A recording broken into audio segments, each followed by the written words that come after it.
अस्सलामुअलैकुम दोस्तों और साथियों, उम्मीद है आप लोग खैरियत से होंगे। इस वीडियो में हमने बात करनी है कल के तारीखी दिन के बारे में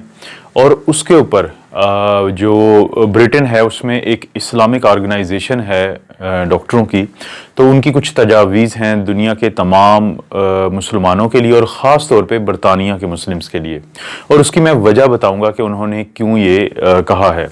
कल का दिन जो है जिस 8 दिसंबर 2020 वो एक तारीखी दिन करार पाया है। उसका नाम भी एक तारीखी नाम दिया गया है उस दिन को, और उसको कहा गया है वी डे। वी से है वैक्सीन, और ज़ाहिर है दिन कोई भी तारीखी हो तो साथ हम डे लगाते हैं, क्योंकि कल एक 90 साला खातून मैगी यानी मार्गरेट कीनन वो पहली बरतानवी खातून बन गई है कि जिनको ये जो वैक्सीन के ख़िलाफ़ वैक्सीन जो है जो वायरस के ख़िलाफ़ वो दी गई है। तो वी डे इसको कहा गया है डी डे की मुनासबत से। कल था ट्यूसडे यानी मंगल, 6 जून 1944 को मंगल के ही रोज़ जो एलाइड फोर्सेस थी यानी अमेरिका और बाकी ये फोर्सेस थी, इन्होंने यूरोप को जर्मनी से आज़ाद करवाने के लिए, और क्योंकि फ्रांस भी उस वक़्त कब्ज़े में था जर्मनी के, तो वहाँ का जो फ्रांस का एक साहिली इलाका है नॉर्मंडी, वहाँ पे अपनी फ़ौजें उतारी थी। एक ऐसी मुहिम का आगाज़ किया था जिसकी वजह से वर्ल्ड वार 2 का फिर ख़ात्मा हुआ और वेस्टर्न यूरोप सारा आज़ाद हुआ। तो उसी मुनासबत से कल क्योंकि ट्यूसडे था तो इस दिन को नाम दिया गया है वी डे के यानी वैक्सीन डे, कि एक ऐसी मुहिम का आगाज़ हुआ है कि जिसकी मदद से पूरी दुनिया में से जो ये कोरोना वायरस का कब्ज़ा है तो उसको इंशाल्लाह आज़ाद करवाया जाएगा। अब जो बीमा है ब्रिटिश इस्लामिक मेडिकल एसोसिएशन, अब उसने उसकी बड़ी खसूसी वजूहात हैं कि वो वैक्सीन के बारे में, क्योंकि जो मुस्लिम वर्ल्ड है और ख़ास तौर पे बरतानिया में जो मुस्लिम कम्युनिटी रहती है उसके अंदर बहुत ज़्यादा अबहाम पाया जाता है, शकूक पाए जाते हैं। तो ब्रिटिश मेडिकल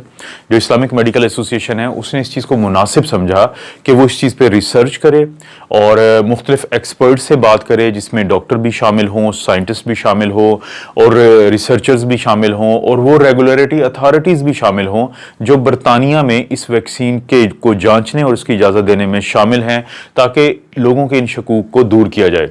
क्योंकि बीमा यानी ब्रिटिश इस्लामिक मेडिकल एसोसिएशन का ये कहना है कि बरतानिया की जो माइनॉरिटीज़ हैं, जो अक़लियतें हैं, उनमें से 1/3 जो हैं वो मुस्लिम्स हैं, अगरचे उनमें से 33% जो हैं उनकी जो उम्र है वो 15 साल से कम है, और सिर्फ 4% वो लोग हैं जिनकी उम्र 65 साल से ज़्यादा हैं। लेकिन इसके बावजूद क्योंकि वो स्टैंडर्ड ऑफ लिविंग जो मुस्लिम माइनॉरिटीज़ हैं उनका बहुत ज़्यादा इस लिहाज से बेहतर नहीं है कि वो अपनी हेल्थ का ख्याल नहीं रखते,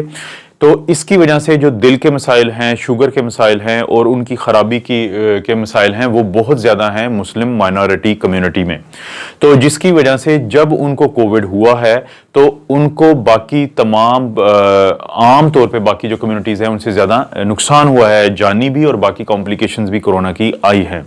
तो इसीलिए फिर बीमा ने मुख्तलिफ एक्सपर्ट से बात की, साइंटिस्ट से बात की, और उसके बाद उन्होंने लोगों को ये बताया कि अगर आपके डॉक्टर आपको ये एडवाइस करते हैं कि आपको रिस्क है, यानी अगर आपकी हो सकता है कि उम्र ज़्यादा है, आपको बाकी हेल्थ के इश्यूज ज़्यादा हैं, तो और आपको ज़रूरत है कि आपको वैक्सीन लगनी चाहिए, तो आपको एक इन्फॉर्म्ड कंसेंट देनी होगी, इजाज़तनामा देना होगा, तो आप वो दे के ज़रूर लगवाएं।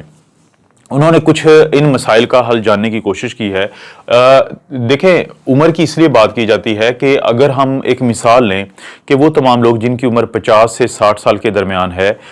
उनकी निस्बत वो लोग जिनकी उम्र 80 साल से ज़्यादा है, तो उनमें कोरोना की वजह से जो अमवात की शरह है वो 20 गुना ज़्यादा है। तभी आप देखें कि कल जब ब्रिटेन में वैक्सीन लगी है तो सबसे पहले एक 90 साला खातून और उसी की उम्र के बुजुर्गों को कल वैक्सीन लगना शुरू हुई है, और उसके बाद वो लगाएंगे उन लोगों को साथ जो इनकी केयर करते हैं, कि जो ये केयर होम्स में होते हैं, और फिर लगाई जाएगी 80 साल से ज़ायद की उम्र के जो लोग हैं और यानी जो सोशल केयर के अलावा हैं और बाकी NHS के स्टाफ को। तो एक तो बीमा का ये कहना है, दूसरा उनका ये कहना है कि जो लोगों के जहन में है कि इस वैक्सीन के अंदर कोई जो जानवर हैं यानी उनका कोई मवाद डाला गया है जैसे जेलाटिन, तो उन्होंने ये कंफर्म किया कि ऐसा कुछ नहीं है, और ना ही जो फीटल यानी वो बच्चा जो माँ के पेट में होता है तो उसके जो सेल्स हैं, फिटल जो सेल लाइन जिसको कहते हैं, तो उन्होंने ये भी कंफर्म किया है कि ऐसी कोई चीज़ इस वैक्सीन में नहीं डली हुई। इस बीमा ने बात की है फिर मुख्तलिफ जो जैसे कि MHRA के medicine and health care products regulatory authority से, और उनसे पूछा है कि आप ये बताएं कि जो फाइज़र है इसकी फ़ेज़ 1 और फ़ेज़ 2 की जो स्टडीज़ हैं वो तो शाया भी हुई हैं, बड़े अहम जरीदों में उनके ऊपर बहस भी हुई है, लेकिन फ़ेज़ 3 जो है उसकी स्टडी अभी तक पब्लिकली नहीं बताई गई, तो जिससे कुछ लोगों के दरमियान शक हो सकता है। तो MHRA ने इस चीज़ को कंफर्म किया है कि फ़ेज़ 3 की जो स्टडीज़ हैं उन्होंने बाकायदा उनको देखा है, अगरचे अभी जो पब्लिक इन स्टडीज़ को नहीं किया गया, और उसकी वजूहात होती हैं कारोबारी सेंसिटिविटीज़। तो उनका ये कहना है कि उन्होंने इनको इसलिए भी स्टडीज़ वो करते रहे हैं कि उन्होंने अब की दफ़ा एक ख़ास तर्ज अमल अपनाया था MHRA ने, जिसको कहते हैं MHRA ने, जिसको कहते हैं रोलिंग रिव्यू, के जैसे जैसे डाटा आता गया तो वो उसको रिव्यू करते गए। तो उन्होंने इनको यकीन दहानी करवाई है कि इसकी सेफ्टी भी है और इसमें कोई अभी ऐसे साइड इफेक्ट नहीं आए हैं कि जिसकी वजह से लोगों को ज्यादा नुकसान होने का डर हो, क्योंकि इसके फेज 3 में 42,000 यानी 42,000 जो लोग हैं वो हिस्सा थे। उनमें से आधों को प्लेसिबो लगा, आधे जो थे उनको वैक्सीन दी गई। जिनको प्लेसिबो लगा था उनमें 162 जो लोग हैं उनको हुई थी कोरोना की इन्फेक्शन, लेकिन जिनको वैक्सीन लगी थी उनमें से सिर्फ 8 को हुई थी। तो इसकी जो एफिकेसी है वो 95% बनती है, और उन्होंने इनको अश्योर किया है कि अभी ऐसी कोई चीज़ नहीं है कि जिसको छुपाया गया हो। और साथ ही जो बीमा है इन्होंने बात की है,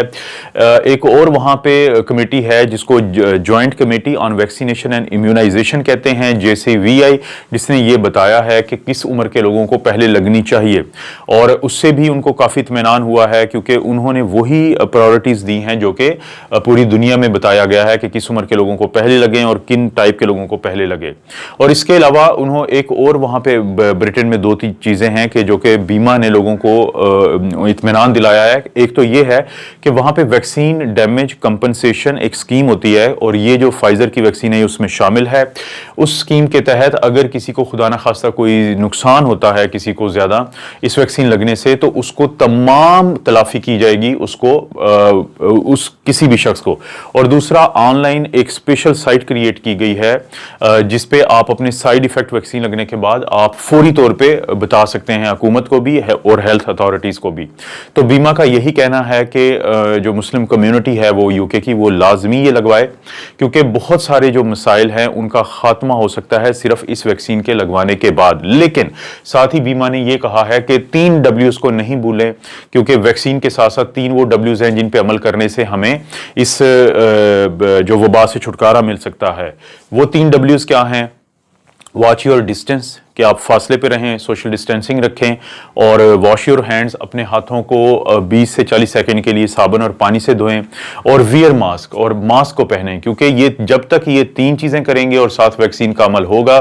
तो बहुत जल्द दोस्तों आप देखेंगे कि पूरी दुनिया की तरह मुस्लिम्स कम्युनिटी और बाकी जो तमाम लोग हैं उनको भी इस वबा से निजात मिल जाएगी। दोस्तों, अपना और अपनी फैमिली का ख्याल रखें। अल्लाह ताला आपको और आपकी फैमिली को हर किस्म की बुराई, बीमारी और आजमाइश से महफूज रखे।